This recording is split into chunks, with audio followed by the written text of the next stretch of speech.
Hello and welcome to English Parliamentary News.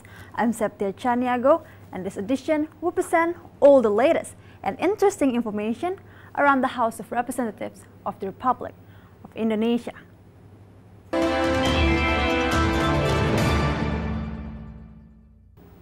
Commission 2 of the House demands the regional head election, which will be held on the 9th of December, to follow health protocols.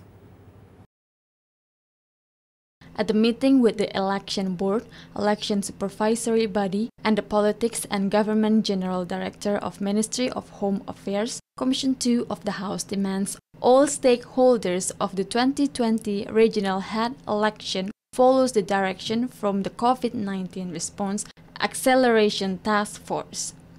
Chairman of Commission 2 of the House, AHMAD DOLI KURNIA TANDJUNG, explains the health protocols should be followed to prevent a new cluster of COVID-19 at the election. Beberapa waktu lalu kan kita berusaha untuk mengantisipasinya.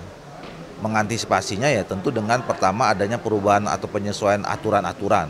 Ya, mulai dari Perpu, kemudian sekarang sudah ada peraturan-peraturan KPU dan peraturan Bawaslu yang menerapkan protokol kesehatan COVID-19 itu.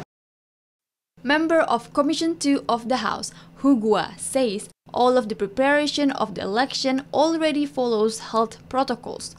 All of the regulations, from the technical one to supervision procedures, are planned clearly, so he is optimistic that the election will be held successfully. Karena PKPU maupun Perbawaslu itu sudah memuat segala item, pasal-pasal secara teknis tentang tata cara penyelenggaraan pilkada serentak itu dan pengawasannya berdasarkan pada prinsip-prinsip protokol kesehatan dan prinsip-prinsip new normal. Nadia, Syamsul, and Ferdian, TVR Parliament report. 7 targets of national development that planned by Coordinating Minister for Maritime Affairs, Investment and Economics for the Left Behind Area Development are expected to decrease the economic disparity in each area. Speaking at the meeting of the Budget Agency with all of the coordinating ministries, member of Budget Agency of the House, CHRIESTY BARENDS, states the development of the eastern and western area should be balanced. That is showed at the Special Economy Area program in Banda Island, which is still neglected until today. Yang kedua, saya juga men-stressing terhadap beberapa poin yang ada di Kementerian Maritim bersama-sama dengan Menko Ekonomi berkaitan dengan dari 7 target pembangunan nasional. Poin yang kedua itu kan adalah yang berkaitan dengan pemajuan wilayah supaya tidak terjadi disparitas pembangunan wilayah antara barat dan timur. Program yang sementara digaungkan yang cukup hebat di berbagai wilayah-wilayah yang cukup sulit, 3T, yaitu kawasan ekonomi khusus. Mercy also demands the government to reconsider the new nomenclature for regions that could be developed to a special economy area, so the government could facilitate the area to be developed and become one of the most developed tourism destination. Supaya nomenklatur kawasan ekonomi khusus Banda ini kalau bisa dipertimbangkan dan dirubah. Jadi tidak bertumpu di satu pulau kecil.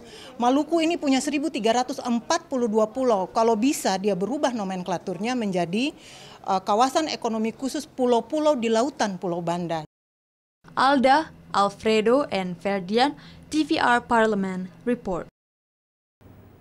Commission 5 of the House agrees the People Housing Saving Program, or TAPERA, is not appropriate to be run in the pandemic of COVID-19 because the fee will cut about 3% from people's salary in Indonesia. Member of Commission 5 of the House, SURYADI PURNAMA, criticizes the TAPERA program when the government is canceling all of the capital expenditure needs and diverts it to more urgent expenses, especially when a lot of people got laid off and still need to pay their social security fee. According to SURYADI, government regulations about TAPERA program should be used 2 years ago. PP ini harusnya keluar 2 tahun lalu. Ya, nah catatan kita pertama waktu yang tidak tepat.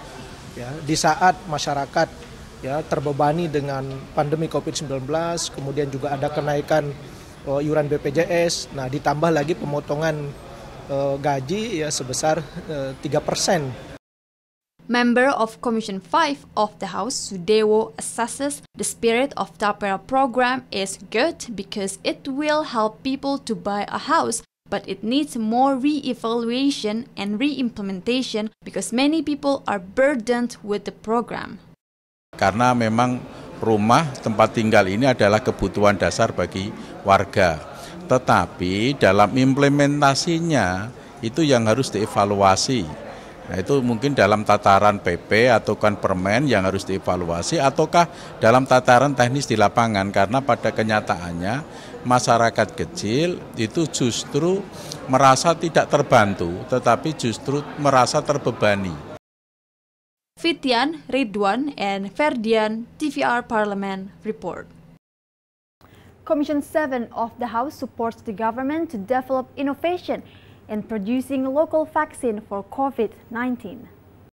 Speaking after attending the meeting of Commission 7 of the House with the Minister of Research and Technology and the head of National Research and Innovation Board in Nusantara 1 building, Jakarta, member of Commission 7 of the House, Andi Yuliani Paris, demands both the Minister of Research and Technology and the National Research and Innovation Board to keep innovating in creating the vaccines for COVID-19, so Indonesia will not depend on other countries.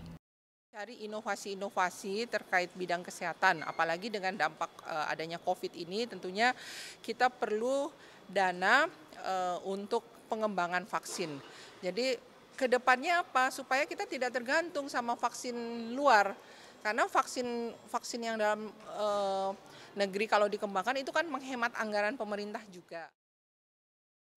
Vice Chairman of Commission 7 of the House, RAMSON SIAGIAN, says we need to have some facilities and budget reinforcement to develop COVID-19 vaccines, considering that Indonesia have a lot of human resources in the field. Therefore, Commission 7 will support the government efforts to produce the COVID-19 vaccine. Di satu sisi bahwa secara individu cukup banyak, artinya masyarakat kita, artinya yang punya kemampuan baik dari sisi teori dan juga praktek mengenai vaksin, tinggal memberikan fasilitas dan juga anggaran tentunya agar bisa pengembangan ilmu itu bisa diaplikasikan menemukan vaksin lokal, artinya itu tetap kita dukung tentunya. Bondan, Julian, and Ferdian, TVR Parliament report.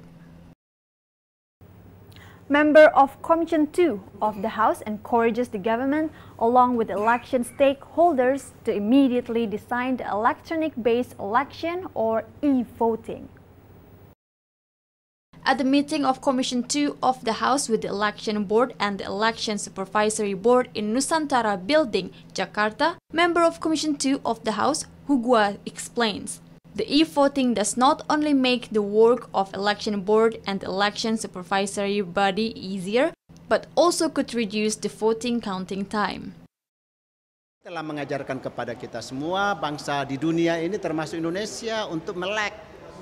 Melek apa? Online, melek apa? Melek digital. Pemerintah juga dipaksa harus menyempurnakan infrastruktur infrastruktur komunikasi. Misalkan signal sampai ke desa, kemudian juga membangun kabel-kabel optik dan lain sebagainya. Jadi saya kira relevan, dan kalau kita memang Republik Indonesia memikirkan tentang voting, sangat relevan pada tahun 2024 nanti. Member of Commission 2 of the House, Endro Suswantoro, suggests the election board use the e-voting system asymmetrically or mixed because there are still a lot of regions in Indonesia which still lacking in telecommunication infrastructures and human resources, especially in the frontier, outermost, and least developed regions. Mana daerah yang siap ya pakai e-voting, tapi yang enggak ya nggak bisa. Umpamanya Hanya persoalannya kan ini nggak serius, penyelenggara pemilu ini nggak serius, business as usual itu. Mustaqim, Syamsul, and Ferdian, TVR Parliament report. Commission 6 of the House hopes state-owned enterprises could be a stimulus in the national economy recovery in the middle of COVID-19 pandemic.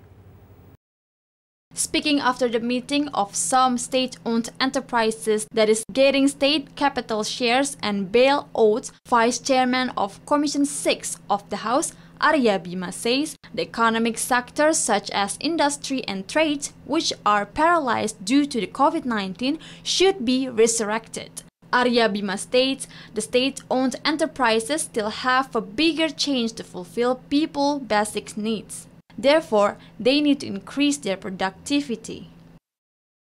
Ya, BUMN ini jangan menjadi beban, tapi justru menjadi motor penggerak ekonomi nasional, terutama dalam situasi bangkitnya pasca pandemi ini. Apalagi para penerima PNM atau talangan maupun yang telah dibayar utang pemerintah. Situasinya kan sulit. Vice Chairman of Commission 6 of the House, Gede Sumarjaya Linggi, hopes the state-owned enterprises do not lay off their employees even in the economic collapse situation because of the pandemic. Moreover, Gede Sumarjaya Linggi points out it's important to use local workers and minimize hiring foreign workers. Jangan sampai ada PHK di BUMN ini. Yang kedua, kami tekankan juga TKDN, kandungan dalam negeri. Artinya berusaha untuk sekuat tenaga untuk mempergunakan produk lokal, mempergunakan orang-orang lokal ya untuk kepentingan kita bersama nanti. Oki Zulindra, Ridwan, and Ferdian, TVR Parliament report. Member of Commission 10 of the House demands the Ministry of Education and Culture to evaluate the policy of face-to-face lesson in school, considering the COVID-19 spreading in Indonesia are still fluctuative and not stable. Speaking in Nusantara 1 building of the House, Jakarta, member of Commission 10 of the House, Ledia Hanifah demands the policy to do face-to-face lessons in school to be carefully evaluated, because besides the spreading of the virus, there are minimum guarantee that the students will not catch the virus before or after they go to school. Therefore, it will be better if the lessons still be done from home. Juga karena cuma 6% sih sebenarnya sangat kecil. Kalau nggak kepepet mendingan nggak usah lah, karena korbannya anak-anak. Ketika kita bicara sekolahnya di daerah hijau, daerah situ daerah hijau, tapi anak itu emang ada jaminan anaknya tinggal di situ kan, bisa jadi di perbatasan dia keluar masuk, terus kemudian di perjalanannya dengan siapa dia berangkat, nah itu juga jadi catatan. Related to new student admission or F-PDIP in Indonesia, Ledia Hanifah also asked the Ministry of Education and Culture along with the local education office to prepare the facilities for the people who want to register to the school but do not have the facilities or access. PPDB online itu tujuannya adalah untuk meminimalisir kasus-kasus ya, supaya penularan itu tidak terjadi. Nah, cuma problemnya adalah ada kesulitan-kesulitan. Sulitannya pertama sih kalau daerah-daerah yang tidak memiliki internet. Nah, tetapi sebenarnya itu bisa disiasati sih sebenarnya sama daerahnya. Ferdian and Dwi, TVR Parliament report. The House of Representatives encourages the Ministry of Cooperatives and Micro, Small and Medium Enterprises or MSME to be more massive in giving socialization of the fund programs for MSME, considering there's still a lot of MSMEs that could not get a fund because of the lack of knowledge and bank access. Speaking at the meeting of Commission 11 and the head of Bappenas in Nusantara 1 building of the House, Senayan, Jakarta, member of Commission 11 of the House, Supriyatno states, the House already pushed the government to give more attention to the development or MSME, especially when affected by the COVID-19, So their business needs a lot of help such as direct funds and loan payment compensation. Supriyatno points out the small and medium businesses should be supported because they are main driving force to move the national economy. Kalau masih ada keluhan dari UMKM dan sebagainya, ya mestinya disalurkan lewat Kementerian Koperasi. Kementerian Koperasi kan yang ngurusin masalah itu, ya harus dilaporkan Kementerian Koperasi. Kemudian masalahnya apa? Apakah dari sisi penguatan, dari sisi pemberdayaan dan sebagainya bisa kita bahas. Ya kita bisa bahas di DPR khususnya menyangkut masalah anggaran. Apakah perlu bantuan pemerintah? Karena memang UMKM ini. Supriyatno adds there are many kinds of support given by the government if there are MSMEs that could not get the support. The government should do more socialization of their program. Nah, kredit UMKM bisa direstrukturisasi, direlaksasi lewat bank pelaksana nanti. Jadi saya kira aturan-aturan udah jelas, gak ada masalah ya. Bank-bank juga udah oke, dan bank-bank sudah ditugaskan oleh pemerintah untuk merelaksasi kredit UMKM sampai dengan Desember 2020. Amita and Zia, TVR Parliament Report. And that rounds up today's edition of English Parliamentary News. On behalf of all the crew of TVR Parliament, we would like to thank you for your attention. We'll meet again in the next edition of English Parliamentary News. From me, Septia Chaniago, once again, thank you for watching and goodbye.